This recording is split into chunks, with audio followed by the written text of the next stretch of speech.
ತನ್ನ ಮಗಳಿಗೆ ಇರುವ ಕಾಯಿಲೆಯ ಪರಿಹಾರಕ್ಕಾಗಿ ಉಪಮುಖ್ಯಮಂತ್ರಿ ಡಿಕೆ ಶಿವಕುಮಾರ್ ಕಾಣಲು ಕುಂದಗೋಳಕ್ಕೆ ಬಂದ ಕೂಲಿ ಕಾರ್ಮಿಕನೊಬ್ಬ ಹತಾಶರಾದ ಪ್ರಸಂಗಕ್ಕೆ ಕಾಂಗ್ರೆಸ್ ಪಕ್ಷದ ವೇದಿಕೆ ಸಾಕ್ಷಿಯಾಗಿದೆ. ಹೀಗೆ ತನ್ನ ಮಗುವನ್ನ ಕೈಯಲ್ಲಿ ಹಿಡಿದುಕೊಂಡು ಮನದಾಳದ ತುಂಬ ದುಃಖದ ಕಟ್ಟೆ ಕಟ್ಟಿಕೊಂಡು ಈತನ ಹೆಸರು ಸಂತೋಷ್ ನಿಂಗಪ್ಪ ವಂಡಟ್ಟೆ.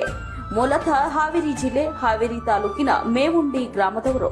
ಕೂಲಿ ಮಾಡಿ ಬದುಕು ಸವಿಸುವ ಈ ಕುಟುಂಬದ ಎರಡನೇ ಮಗುವಿಗೆ 90% ಬ್ರೈನ್ ಡ್ಯಾಮೇಜ್ ಆಗಿದೆ. ನಮ್ಮ ಮಗಳು ಇವತ್ತೂರಿಗೆ ಆದ್ರೆ ಏನು ತಿಂದಿಲ್ಲ, ಎಲ್ಲ ಪೈಪಲ್ಲಿ ನಾವು ಕೊಡ್ಬೇಕು.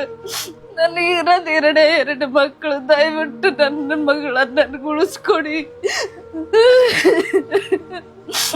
ನಾವಿರೋ 1/2 ಎಕರೆ ಹೊಲ ಮಾರಿವಿ, ಸಂಘದ ಸಾಲ ತಗಸಿ ನನ್ನ ಮಗಳ ಚಿಕಿತ್ಸೆಗೆ ಇದು ಮಾಡಿವಿ. ಈಗ 3.5 ವರ್ಷ ಆಯ್ತು, ನಾವು ಎಲ್ಲೂ ಹೋಗಂಗಿಲ್ಲ.